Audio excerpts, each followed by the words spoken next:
ناظرین، پروگرام نئی سوچ کے ساتھ میں ہوں آپ کا میزبان افضال احمد۔ ناظرین، آج ہم بات کر رہے ہیں کہ پاکستان میں حقوق کی کیا صورتحال ہے۔ اسی حوالے سے ہمارے ساتھ ہمارے معزز مہمان گرامی ہوں گے جناب عبداللہ طارق سہیل صاحب، آپ کالم نگار ہیں۔ دوسرے ہمارے مہمان محمد یونس صاحب، آپ سوشل میڈیا ایکٹیوسٹ ہیں۔ اور آج ہمارے اسٹوڈیو میں ہمارے معزز مہمان نوجوان اسکالر ہیں عبید الرحمان شفیق صاحب۔ عبید صاحب، سب سے پہلے تو میں آپ کا بہت مشکور ہوں کہ آپ نے اپنا قیمتی وقت نکالا اور پروگرام میں شرکت کی۔ حقوق العباد کے حوالے سے اسلام ہمیں کیا تعلیمات دیتا ہے؟ بسم اللہ الرحمن الرحیم۔ بہت شکریہ جناب افضال صاحب، آپ اپنے پروگرام میں مدعو کیا اور کچھ گفت و شنید کرنے کا موقع عنایت فرمایا۔ دیکھیے، انسانیت کے حقوق کے حوالے سے اگر ہم اسلامی تعلیمات کے اوپر نظر دوڑائیں تو اسلام نے کچھ بنیادی اصول وضع کیے ہیں اور ہر ایک انسان کو پابند کیا ہے کہ ان اصولوں کے اوپر کسی بھی صورت میں کمپرومائز نہیں کیا جا سکتا۔ اور ہر وہ انسان، ہر وہ فرد، ہر وہ جماعت جو ان اصولوں کو توڑنے کی کوشش کرے گا، اس کو معاشرے سے بالکل ختم کر دیا جائے گا۔ نہ صرف ختم کیا جائے گا بلکہ ان کو جڑ سے اکھاڑ دیا جائے گا۔ انہیں ہم اصول خمسہ بھی کہتے ہیں۔ اس میں سے سب سے پہلی چیز جو ہے وہ ہے حفاظت عقل، حفاظت دین، حفاظت جان، حفاظت مال، کہ ہر انسان کے مال کی حفاظت کرنا، ہر انسان کی جان کی حفاظت کرنا، ہر انسان کی عقل کی حفاظت کرنا، یہ ایک دوسرے انسان کے اوپر فرض ہے۔ تو یہ ایک بنیادی حقوق ہے، بنیادی اصول ہے جو اسلام نے وضع کیے ہیں۔ دیکھیں، اسلامی تعلیمات کے اوپر اگر آپ نظر دوڑا کے دیکھیں گے تو اسلامی تعلیمات چند اصول و مبادی کے اوپر مبنی ہے۔ جتنی بھی تعلیمات ہیں اس کے پیچھے کچھ اصول ہیں اور ان اصولوں کو مد نظر رکھتے ہوئے آگے جتنی بھی تعلیمات ہیں وہ ان کے اوپر مبنی ہیں۔ بہت سارے مسائل آپ کو نئے در پیش آتے ہیں تو اب اس میں علماء کیا فرماتے ہیں؟ یہی فرماتے ہیں کہ ان بنیادی اصولوں کو مد نظر رکھتے ہوئے آپ دیکھیں کہ کیا یہ میرا معاملہ اسلام کی بنیادی اصول کے زد میں تو نہیں آ رہا۔ اور بعض اوقات میں آپ کو بہت ہی مزے کی بات بتاؤں، بعض اوقات وہ معاملات جو عام طور پہ شریعت نے ہمارے لیے حرام قرار دی ہیں، لیکن کوئی سرٹن صورتحال ایسی آ جاتی ہے جہاں پر وہ اصل اصول جو اسلام نے بنایا ہوا ہے وہ ٹوٹ رہا ہوتا ہے۔ فار ایگزامپل، حدیث میں آتا ہے رسول اللہ نے عام طور پہ ہر بندہ جانتا ہے کہ ایک مسلمان سے جھوٹ بولنے کی توقع نہیں کی جا سکتی۔ آپ صلی اللہ علیہ وسلم نے جھوٹ بولنا حرام قرار دیا ہے، لیکن بعض مواقع ایسے ہیں جہاں پر آپ صلی اللہ علیہ وسلم نے جھوٹ بولنے کی رخصت دی ہے۔ مثال کے طور پہ اگر دو بھائی آپس میں ایک دوسرے سے لڑے ہوئے ہیں، جھگڑے ہوئے ہیں، تو ان کی صلح کروانے کے لیے کوئی معمولی سا جھوٹ وہاں پر بولا جا سکتا ہے۔ اب یہاں پر جھوٹ بولنے کی گنجائش کیوں پیدا ہو رہی ہے؟ کیونکہ جو اسلام کے بنیادی اصل اصول ہے، یہ چیز اس کے مطابقت آ رہی ہے، اس سے کچھ اچھا مثبت اور کریٹیو مثبت کام ہو رہا ہے، تو اس وجہ سے اسلام نے اجازت دے دی ہے۔ تو ایک اور بنیادی اصول جو اسلام نے وضع کیا ہے حقوق کے حوالے سے، وہ ہے لا ضرر ولا ضرار۔ نہ تو کسی دوسرے انسان کو کوئی تکلیف دی جائے گی اور نہ ہی کوئی انسان اپنے حق کے اندر کوئی تکلیف برداشت کرے گا۔ اسلام آپ کو جہاں پر معافی کا درس دیتا ہے، جہاں پہ عفو درگزر کا درس دیتا ہے، وہاں پر اسلام اپنے حق کی حفاظت کرنے کا، اپنے حق کا دفاع کرنے کا بھی آپ کو مکمل تنقید کرتا ہے۔ اور ایک حدیث میں رسول اللہ صلی اللہ علیہ وسلم نے فرمایا کہ جو انسان اپنے حق کی حفاظت کرتے ہوئے اگر اس کی جان چلی جائے تو وہ انسان شہادت کی موت مرتا ہے۔ تو یہ ساری چیزیں ہیں۔ ان سب چیزوں کو اگر ہم کوئی ایک حدیث بیان کر دیں یا کوئی ہم ایک اصول بیان کر دیں تو ہو سکتا ہے کہ ایک عام انسان بادی نظر میں یہ سمجھے کہ یار مجھے اب عفو درگزر نہیں کرنا چاہیے، اور اگر ہم عفو درگزر کی احادیث بیان کریں تو دوسرا انسان یہ سمجھے کہ یار مجھے اپنا حق ہی بالکل چھوڑ دینا چاہیے۔ بیلنس ہونا بہت ضروری ہے سب چیزوں کو دیکھتے ہوئے۔ تو یہ ایک بنیادی بیسکس میں نے آپ کو چیزیں بتائی ہیں جو اسلام نے وضع کی ہیں انسانی حقوق کے لیے۔ جی، اب ہم آتے ہیں پاکستان میں۔ تو اس وقت پاکستان میں جو حقوق کی صورتحال ہے، جی اس کے بارے میں آپ کیا کہیں گے؟ دیکھیں افضال صاحب، پاکستان ہمارا ملک ہے، ہم اسی حوالے سے بات کریں گے، لیکن میں تھوڑا سا ذرا اس معاملے کو تھوڑا وائڈ اینگل سے دیکھنا چاہ رہا ہوں، ذرا اس کو پھیلایا جائے اور پھر اس کی گہرائی تک جایا جائے اور پھر اس معاملے کی اصل جو فہمی ہے، معاملہ فہمی، وہ ہمیں ہو پائے گی۔ دیکھیں، حقوق ہر ایک انسان کے ہونے چاہیے، لیکن انسان اگر ہم اس کو سوشلی اعتبار سے دیکھیں، اگر ہم سماجیات کے پہلو سے دیکھیں تو انسان ہم اس کو ایک حیوان کہہ سکتے ہیں۔ حیوانات کی دو تقسیم کی جاتی ہے، ایک ہوتا ہے حیوان ناطق، ایک ہے حیوان غیر ناطق۔ انسان حیوان ناطق ہے جو بول سکتا ہے، اور یہاں نطق سے مراد صرف بولنا نہیں ہے، یہاں نطق سے مراد ایک خاص قسم کی معاملہ فہمی اور ایک خاص قسم کی جو صلاحیت اللہ تعالیٰ نے انسان کو دی ہے، یہ وہ ہے۔ تو اب یہاں پر سماجیات کے علماء اور سماجیات کہ ماہرین وہ یہ کہتے ہیں کہ انسانی معاشرے میں اور ایک حیوانی معاشرے میں فرق ہونا چاہیے. آج ہم دیکھتے ہیں کہ ہمارے ہاں حقوق کا تحفظ نہیں ہوتا، حیوانوں کے معاشرے میں بھی حقوق کا تحفظ نہیں ہوتا. جنگل راج ہے نا، تو جنگل راج کہا جاتا ہے. تو انسانی معاشروں کے اندر ایک دوسرے کے حق کا، ایک دوسرے کی عزت کا، ایک دوسرے کی ہر ایک چیز کا تحفظ کیا جاتا ہے، اس کی پاسداری کی جاتی ہے. تو میں جو بات بیسک کہنا چاہ رہا تھا کہ انسان کو اللہ تعالیٰ نے پیدا کیا تو انسان کو اپنے مقصد کے اوپر، اپنی زندگی گزارنے کے مقصد کے اوپر غور کرنا چاہیے. جب وہ انسان اپنی زندگی گزارنے کے مقصد کے اوپر غور کر لے گا تو اس کے تمام مسائل حل ہونا شروع ہو جائیں گے.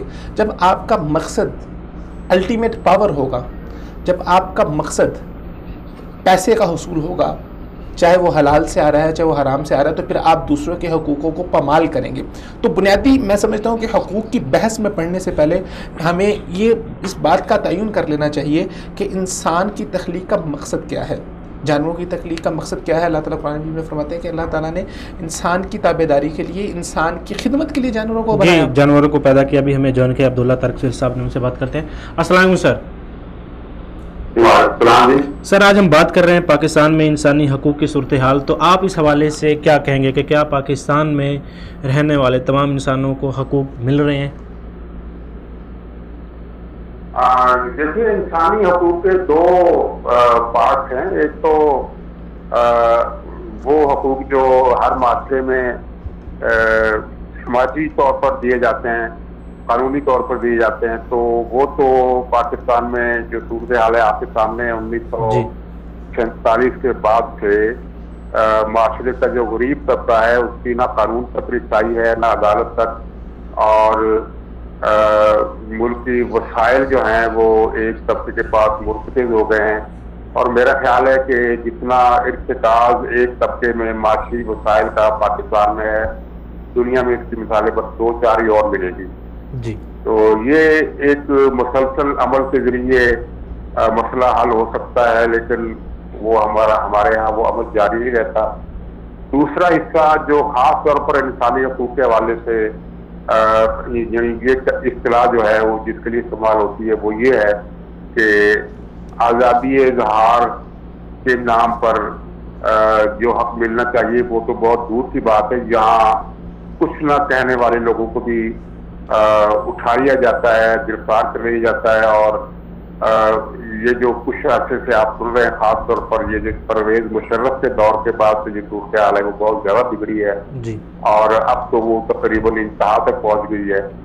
ہزارہ لوگ گھروں سے اٹھا لیے جاتے ہیں اور ان میں سے کچھ تو کبھی واپس نہیں آتے، ان کی لاشیں ملتی ہیں، اور کچھ ایسے ہیں جو 3 سال 4 سال کے بعد یہ کہہ کر رہا کر دیے جاتے ہیں کہ ٹھیک ہے تم بے گناہ ہو، ہم تمہیں چھوڑ رہے ہیں، اور کسی قسم کی قانونی کارروائی کرنے کا خیال دل میں نہ لانا. اب اندازہ کیجئے کہ پاکستان میں کسی انسان کو بے گناہ ہونے کا سرٹیفکیٹ 4 سال 5 سال قید کے بعد ملتا ہے، تو یہاں انسانی حقوق کی صورتحال کیا ہوگی؟ بدقسمتی یہ ہے کہ سیاسی جماعتیں اور انسانی حقوق کی انجمنیں اور رسائی ادارے جو آواز اٹھاتے ہیں، لوگوں کی اس بری حالت پر تشویش کا اظہار کرتے ہیں، وہ دن بدن کمزور اور خوفزدہ ہو رہے ہیں.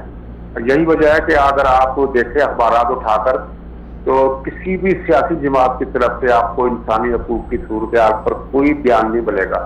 وہ دنیا کے ہر مسئلے پر بیان دیں گے، یہاں تک کہ چین اور جاپان میں کچھ ہو رہا ہو تو اس پر بھی ان کا بیان آپ کو مل جائے گا. لیکن پاکستان میں انسانی حقوق کے مسئلے پر کسی سیاسی جماعت کا آپ کو بیان نہیں ملے گا. انسانی حقوق کمیشن اور اس طرح کی دوسری NGO یہ ان کی جدوجہد بھی محض کاغذی ہے، شاید کچھ کی کاغذی سے زیادہ ہو، لیکن مجموعی طور پر ان کا عمل زیرو ہے. حکومتوں نے جو کردار ادا کیا وہ بھی بے بسی کا ایک مظاہرہ تھا. انسانی حقوق یہ لاپتہ افراد ایک کمیشن بنایا تو اس نے صفر کارکردگی دکھائی، اور ابھی آپ نے حال یہ دیکھا کہ ہمارے ایک اعلیٰ عدلیہ نے اس بات کے دوران یہ ریمارک دیے کہ جو لوگ لاپتہ ہو جاتے ہیں ان کے لواحقین انہیں خود کیوں نہیں تلاش کر لیتے. تو اس صورتحال میں ایک مایوسی کی فضا ہے تو اس پر کیا تبصرہ کیا جا سکتا ہے؟ اسلام نے اور پاکستان کے آئین میں اور دنیا بھر کے یہ جو ادارے ہیں جو معاشرتی ضابطے بناتے ہیں، ان کے مطابق انسان کو زندہ رہنے کا، اظہار رائے کا، اپنی مرضی سے روزگار کمانے کا، سماجی تحفظ کا، قانون تک رسائی کا، علاج کا اور تعلیم کا یہ حق حاصل ہے۔ پاکستان میں یہ سارے حقوق جو ہیں وہ ایک خاص طبقے کے لیے تو میسر ہیں، لیکن میجارٹی کے لیے ان حقوق کا جو حصول ہے وہ ایک خواب ہے۔ سر اس میں ایک بات تو یہ ہے کہ جس طرح آپ نے بات کی کہ جبری گمشدگیوں کے بارے میں، تو اس کی وجوہات کیا ہو سکتی ہیں کہ یہ اس طرح جو کیا جاتا ہے یہ کیوں ہے، اس کے اسباب کیا ہیں؟ یہ شروع تو ہوا تھا جب یہ پاکستان نے امریکہ کی وار آن ٹیرر میں شرکت کی تو دہشت گردی اس کے جواب میں شروع ہو گئی۔ تو شروع میں تو ان لوگوں کو اٹھایا جاتا تھا جو دہشت گرد تھے یا جن پر دہشت گرد ہونے کا شبہ تھا، اور میرے حساب سے تو وہ بھی غلط تھا، اس لیے کہ اگر کوئی دہشت گرد ہے تو اسے گرفتار کرنا چاہیے، اگر کسی پر دہشت گردی کا شبہ ہے تو اسے بھی زیر تفتیش چلانا چاہیے، اس کے لیے قانون موجود ہے۔ انہوں نے کہا کہ جناب قانون میں کچھ خرابی ہے، فوجی عدالتیں بنانے کا قانون آ گیا جو آئین کے خلاف ہے، لیکن چلیے اسے بھی مان لیا گیا۔ جب فوجی عدالتوں کا قانون آ گیا تو پھر تو لاپتہ ہونے کا سلسلہ فوراً رک جانا چاہیے تھا، جس پر شبہ ہے اسے پکڑے اور مقدمہ چلائیں۔ سر اس میں ایک بات تو یہ بھی ہے کہ بعض اوقات ایسے بھی ہوا ہے کہ جو کچھ ایسے مجرمان ہیں جن کے اوپر بہت زیادہ کیسز تھے لیکن اس کے باوجود بھی وہ عدالتوں سے باعزت بری ہو جاتے ہیں۔ یعنی وہ تو میں نے عرض کیا نا، تو اس معاملے کو بنیاد بنا کر فوجی عدالتوں کا قانون لایا گیا، تو فوجی عدالتوں میں تو اس طرح آدمی بری نہیں ہو سکتا جس طرح دوسری عدالتوں میں چلیے سیاسی اثر و رسوخ ہوتا ہے، کام کی زیادتی کی وجہ سے سستی ہوتی ہے، وکیل مقدمات کے آگے بڑھنے نہیں دیتے، جو بھی ہے، لیکن فوجی عدالتوں میں جب فوجی عدالتیں قائم ہوگی تو یہ عذر تو ختم ہو گیا نا، اس کے بعد بھی یہ چلتا رہا۔ بعد میں اچھا یہ شروع تو دہشت گردی سے ہوا تھا، پھر بعد میں اس میں فرقہ واریت بھی شامل کر لیا گیا۔ اب مثلاً کسی کا شیعہ ہے یا کسی کا سنی ہے، وہ اپنے عقائد کی تبلیغ کرتا ہے نیٹ پر، یا پرستی یا انتہا پسندی کا الزام لگ سکتا ہے، دہشت گردی کا نہیں۔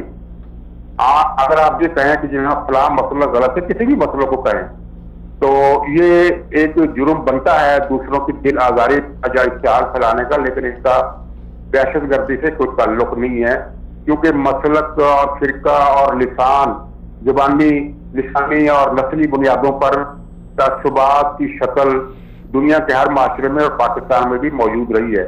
مثلا اگر سندھی مہاجر یا سندھی پٹھان، مہاجر پٹھان یا پنجابی بلوچ کا جھگڑا ہوتا ہے تو اسے ہم لسانی جھگڑا کہیں گے اور یہ بری بات ہے، لیکن اس کو ہم دہشت گردی کے دائرے میں لائیں گے تو یہ معاملہ اور سنگین ہو جائے گا، نفرت اور بڑھ جائے گی۔ اس کے بعد فرقہ واریت تک کی بات محدود نہیں رہی، بلکہ جس نے آواز اٹھائی یہ لاپتہ لوگوں کو کرنا غلط ہے، غیر آئینی ہے، اسے بھی اٹھا لیا، یعنی تنقید کرنے والے کو بھی لاپتہ کرنا شروع کر دیا۔ اور پھر ایک اور معاملہ اس کے اندر داخل ہوا، کچھ ایسے کیس بھی رپورٹ ہوئے کہ کسی آدمی نے کسی بڑے افسر تک رسائی حاصل کی اور اپروچ کی اور کہا کہ جناب وہ ایک آدمی ہے، وہ میری بیٹی کو تنگ کرتا ہے، تو اسے بھی جناب دہشت گردی کے حساب کتاب میں اٹھا لیا گیا، کیونکہ افسر تک تو معاملہ ایسا ہے کہ عدالت بھی اسے کچھ نہیں کہہ سکتی۔ کچھ اداروں کے افسر ایسے ہیں جو جن پر کسی قسم کا قانون لاگو نہیں ہوتا، چنانچہ ذاتی رنجشیں یہاں تک کہ تجارتی رنجشیں یہ بھی اس معاملے میں داخل ہو گئی، اور وہ جتنے بھی لوگ اس معاملے میں آتے تھے انہیں لاپتہ کر دیا گیا، تاوان لے کر چھوڑا گیا یا نہیں چھوڑا گیا۔ تو معاملہ اگر کسی نے وہاں تھانے میں لے جانے کی کوشش کی، مگر رپورٹ درج کی تو اسے بھی اٹھا لیا گیا۔ یعنی اس وقت مجھے لگتا ہے کہ شمالی کوریا اور ایران کے بعد اگر کوئی ملک انسانی حقوق کے حوالے سے پامال ترین ریکارڈ رکھتا ہے تو وہ پاکستان ہے۔ یہ صورتحال بہت تشویشناک ہے، پاکستان کو آگے جانا چاہیے۔ سر آپ نے بات کی عدل و انصاف کے حوالے سے، تو آپ کیا سمجھتے ہیں کہ جب اتنی زیادہ زیادتیاں ہو رہی ہیں، جب نظام میں بہت ساری اصلاح کی گنجائش ہے، تو اس وقت ہمیں حل آپ کیا دیں گے؟ جب ظاہری بات ہے کہ جب ایک انسان کو انصاف نہیں مل رہا، تو انسان اگر انصاف کے لیے باہر آتا ہے تو پھر اس کی نہیں سنی جاتی، تو ابھی اس وقت اس کا آپ حل کیا دیں گے؟ دیکھیں گے اگر صورتحال کی بات کی جائے، جب یہ فوجی عدالتیں بنائیں گی تو اس وقت پاکستان کی حالت جو ہے وہ پاکستان حالت جنگ میں تھا، آئے روز کچھ ایسے واقعات ہو رہے تھے کہ جس کی بنا پر اس کی ضرورت بہت زیادہ ہو گئی تھی۔ چلیں یہ بات ہو گئی، یہ عدالتیں بن گئی، لیکن اس کے باوجود بھی یہ جو سلسلہ عدل و انصاف کا چل رہا ہے، عام انسان کو جو ہے وہ انصاف نہیں مل رہا، تو آپ حل کیا دیں گے؟ دیکھیے حل تو ایک ہی ہے، قاعدے کا احترام، اور قاعدے کا نام ہے آئین۔ آئین کی بالادستی اگر یورپ والے قائم کر سکتے ہیں تو پاکستان میں ایسا کیوں نہیں ہو سکتا؟ پاکستان میں آئین کی بالادستی جب بھی مستحکم ہونے لگتی ہے، مداخلت ہو جاتی ہے اور آئین پیچھے رہ جاتا ہے۔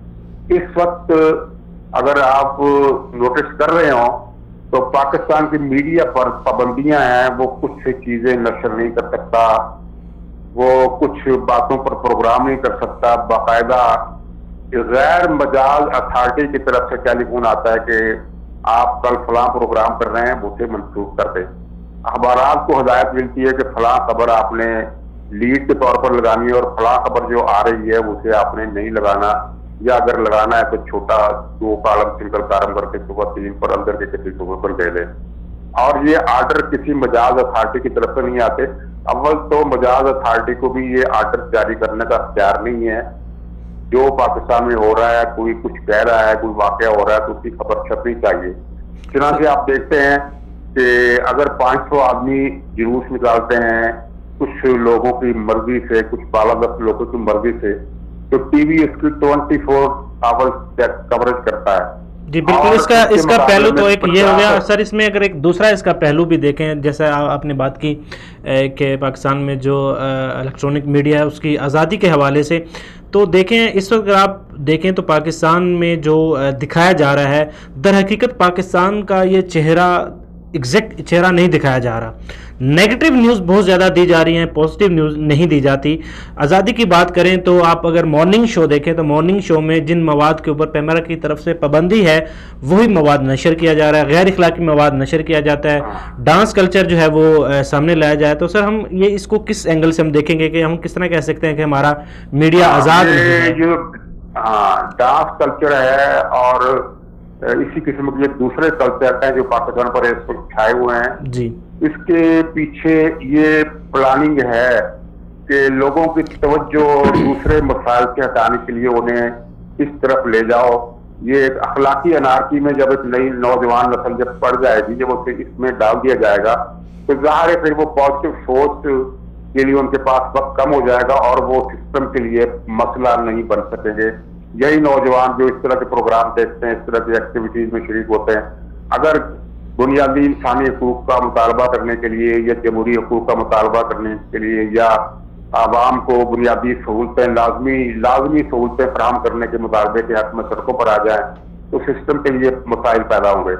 تو سسٹم نے خود کو مسائل سے محفوظ رکھنے کے لیے ایک ایجنڈے اور پلاننگ کے تحت یہ چیزیں پلان کی ہیں، اور ان چیزوں کی حوصلہ افزائی کی جاتی ہے۔ جب آپ کو یاد ہوگا پرویز مشرف نے ایمرجنسی لگائی تھی اور عدلیہ کو معطل کر دیا تھا، تو اس وقت پاکستان کے نیوز چینل بند کر دیے گئے تھے اور کیبل والوں سے کہا گیا تھا کہ وہ زیادہ سے زیادہ بھارتی چینل دکھائیں جن پر فلمیں ہوں، ڈرامے ہوں، وہ میوزک کے چینل ہوں، تاکہ لوگ ان میں کھو جائیں اور ان کسی کو سیاسی معاملات یا عدالتی بحران کی طرف توجہ دینے کا وقت نہیں رہے۔ اگرچہ وہ کوشش ناکام ہو گئی، کیونکہ عوام کا ایک طبقہ تو بے شک ان سرگرمیوں میں الجھ جاتا ہے، اس طرح کی چیزوں میں، ناچ گانے میں، بھارتی فلمیں، یہ چیزیں ان میں الجھ جاتا ہے، لیکن ایک بڑا طبقہ ایسا بھی ہے جو ان میں اتنی زیادہ دلچسپی نہیں رکھتا۔ اسے ملکی سیاست اور ملک کے فیوچر سے دلچسپی ہے اور وہ رجسٹ کرتا ہے۔ اس رجسٹ کو روکنے کے لیے اور پھر اس کے پیچھے ایک عالمی ایجنڈا بھی ہے جو ایک مستقل فیکٹر ہے، اسے بھی آپ نظر انداز نہیں کر سکتے۔ لیکن فوری طور پر جو صورتحال ہے وہ یہ ہے کہ اصل سیاسی اور سماجی